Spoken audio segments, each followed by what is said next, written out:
Fala, meus irmãos, sejam bem-vindos a mais um vídeo.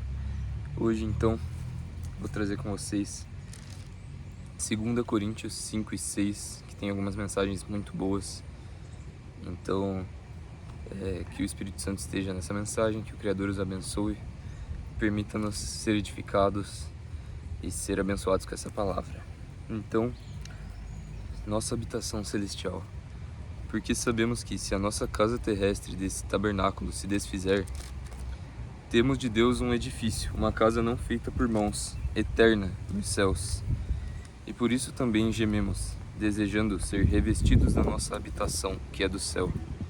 Se todavia, estando vestidos, não formos achados nus, porque também nós, os que estamos neste tabernáculo, gememos carregados, não porque queremos ser despidos, mas revestidos, para que o mortal seja absorvido pela vida. Ora, quem para isto mesmo nos preparou foi Deus, o qual nos deu também o penhor do Espírito. Por isso estamos sempre de bom ânimo, sabendo que, enquanto estamos no corpo, vivemos ausentes do Senhor, porque andamos por fé e não por vista. Ou seja, por mais que a gente busque cada vez mais o religare, nos aproximar do Criador, nós estamos separados dele por causa da nossa carne. É por isso que a gente busca a mortificação da carne e a vivificação do Espírito através de oração, da santificação do mundo, jejuns e por aí vai. Então, o próprio Criador nos preparou para a santificação, nos separou do mundo. Então o mérito é todo dele, a glória é toda dele, e em nada devemos nos gloriar. E é isso. A gente sofre não porque nós queremos ser despidos dessa carne, mas sim revestidos do nosso corpo glorificado que Deus tem preparado para os salvos. Então, pois que muito desejamos ser-lhe também agradáveis, quer presentes, quer ausentes. Porque todos devemos comparecer ante o tribunal de Cristo, para que cada um receba segundo o que tiver feito por meio do corpo, seja bem ou mal. Então todos os seres humanos comparecerão perante o tribunal de Cristo, na qual ele é o nosso advogado, o Criador está no trono e o acusador está lá relembrando todos os pecados da pessoa. Então, profetas, pessoas que tiveram revelação disso, falaram que aquele que não tem Jesus Cristo como seu advogado não tem como se justificar. A pessoa pode ter tentado de tudo. Se ela não tem Jesus, não tem justificativa. Então é por isso que temos que ser gratos pela salvação, porque não é brincadeira, sabe? Essa vida não é uma brincadeira de que você tem que tentar ser bonzinho para ser salvo. Na verdade, a gente sabe que a salvação vem só pelo Messias, né? Então glória a Deus por isso, que nos deu reconexão com o Criador. Então assim, sabendo o temor que se deve ao Senhor, persuadimos os homens à fé, mas somos manifestos a Deus, e espero que nas vossas consciências sejamos também manifestos. Porque não nos recomendamos outra vez a vós, mas damos-vos ocasião de vos gloriardes de nós, para que tenhais que responder aos que se gloriam na aparência e não no coração. Então, ele está falando para se gloriar nos obreiros, nos apóstolos, e também não no coração, quer dizer, não na aparência, mas no coração. Se tivesse que se gloriar de alguma coisa também, que seja da cruz de Cristo. É isso que Paulo fala em outros momentos. Então, porque se enlouquecemos é para Deus, se conservamos o juízo é para vós, porque o amor de Cristo nos constrange, julgando nós assim, que se um morreu por todos, logo todos morreram. E ele morreu por todos, para que os que vivem não vivam mais para si, mas para aquele que por eles morreu e ressuscitou. Ou seja, a gente não vive mais para nós mesmos, e sim para Deus. Então, assim que daqui por diante a ninguém conhecemos segundo a carne, e ainda que também tenhamos conhecido Cristo segundo a carne, contudo agora já não o conhecemos deste modo. Assim que, se alguém está em Cristo, nova criatura é. As coisas velhas se passaram, eis que tudo se fez novo. Ou seja, não tem como você dizer que é cristão, mas não ter nascido de novo, não ter atitudes novas, o Espírito Santo te santificando, não estar sempre buscando a melhora. Então, uma coisa é falar que é cristão, outra é ser uma nova criatura, ser verdadeiramente alguém com obras dignas de salvação, dignas de arrependimento. Então, com evidências da salvação, né? Então, assim, muitas pessoas pregam um falso evangelho de que é só você fazer uma oração, entregar sua vida para Cristo, ou que você foi salvo uma vez e pronto, está salvo para sempre. Mas não é assim. A evidência da salvação é a mudança, são as obras. É a mudança de atitudes, de palavras. Então, é isso, sabe? Tanto é que a Bíblia fala que a pessoa que foi salva, se ela voltar a pessoa que conheceu o Evangelho, né? Depois voltar às práticas antigas, às práticas mundanas, ao pecado, é melhor que nem tivesse conhecido a verdade. Então, é antibíblico, como muitas outras heresias também, mas é antibíblico falar que uma vez salvo, sempre salvo. Não existe isso. Mas o Criador, de antemão, já sabia quem que era salvo e quem que não era, né? Na sua onisciência. Mas eu digo no sentido humano, assim. Então nós temos que ser bem cautelosos e também tementes a Deus, sempre buscando melhorar para Ele e não nos conformar com esse mundo, nos contentar. Sempre estar buscando evoluir em ousadia, em coragem, em ganhar almas para Cristo, em sabedoria, em santificação. A gente sempre tem que estar evoluindo.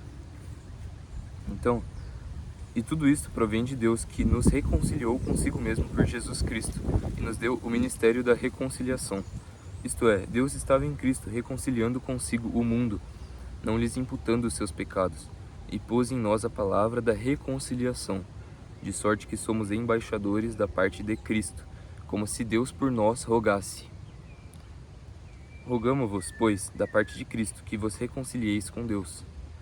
Aquele que não conheceu pecado, o fez pecado por nós, para que nele fôssemos feitos justiça de Deus. Então, olha que incrível, o Messias se fez pecado por nós, para que a gente fosse feito justiça de Deus.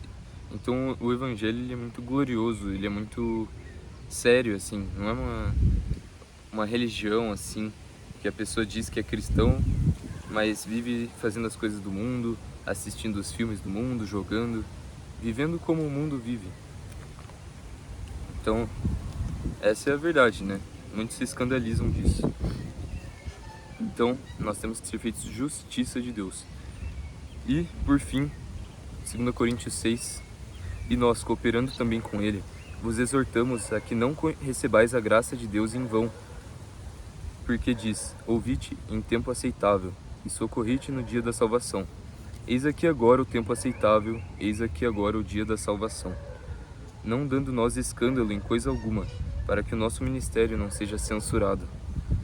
Antes, como ministros de Deus, tornando-nos recomendáveis em tudo, na muita paciência, nas aflições, nas necessidades, nas angústias, nos açoites, nas prisões, nos tumultos, nos trabalhos, nas vigílias, nos jejuns, na pureza, na ciência, na longanimidade, na benignidade, no Espírito Santo, no amor não fingido, na palavra da verdade, no poder de Deus pelas armas da justiça, à direita e à esquerda, por honra e por desonra, por infâmia e por boa fama, como enganadores, porém sendo verdadeiros, como desconhecidos, mas sendo bem conhecidos, como morrendo, mas estando vivos, como castigados, mas não mortos, como contristados, mas sempre alegres, como pobres, mas enriquecendo a muitos, como nada tendo e possuindo tudo. Ó Coríntios, a nossa boca está aberta para vós, o nosso coração está dilatado. Não estáis estreitados em nós, mas estáis estreitados nos nossos próprios afetos.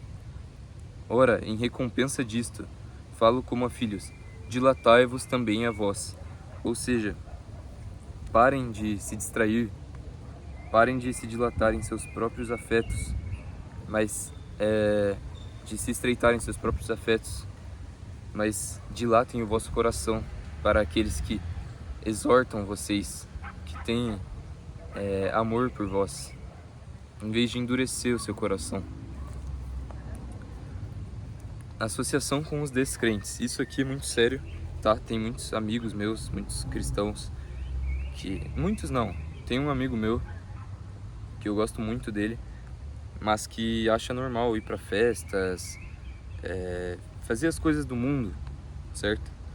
Só que olha o que o Criador fala para nós: não vos prendais a um jugo desigual com os infiéis, porque que sociedade tem a justiça com a injustiça, e que comunhão tem a luz com as trevas, e que concórdia há entre Cristo e Belial, o que parte tem o fiel com o infiel, e que consenso tem o templo de Deus com os ídolos, porque vós sois o templo de Deus, do Deus vivente. Como Deus disse: neles habitarei e entre eles andarei. Eu serei o seu Deus e eles serão o meu povo. Por isso, saí do meio deles e apartai-vos, santificai-vos. Diz o Senhor: não toqueis nada imundo e eu vos receberei. Ou seja, ele não vai receber qualquer um no céu. Vai receber alguém que continua com pecados sexuais, que continua com vícios em bebida, em nicotina, em drogas, em qualquer coisa, em videogame, em alimento.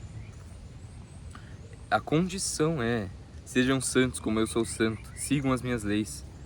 Eu vou te ajudar, ele fala. Ele não é um Deus mau, ele nos ama, mas ele quer a santificação. Então assim, não toqueis nada imundo e assim eu vos receberei. E eu serei para vós pai, e vós sereis para mim filhos e filhas, diz o Senhor Todo-Poderoso. Então quando as pessoas dizem que Deus é pai de todos, todos somos filhos de Deus, de certa forma ele é pai de todos, né? Ele nos criou a todos.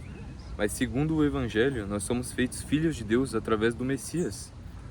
Através dele nós somos feitos filhos por adoção de Deus. Então, baseado no Evangelho, não são todos que são filhos do Criador. Nós nos tornamos filhos dele. Então é isso. Que nós sejamos dignos de ser chamados filhos de Deus. Que ele nos ajude a sempre melhorar, nos santificar. Porque não é fácil, mas nos apegando a ele, nos humilhando perante a presença dele, nos arrependendo, é que a gente consegue receber mais da graça de Deus, reconhecendo nossos erros. Então é isso, meus irmãos. Espero que tenham gostado desse vídeo. Que o Criador vos abençoe grandemente. E fiquem na paz. Até a próxima.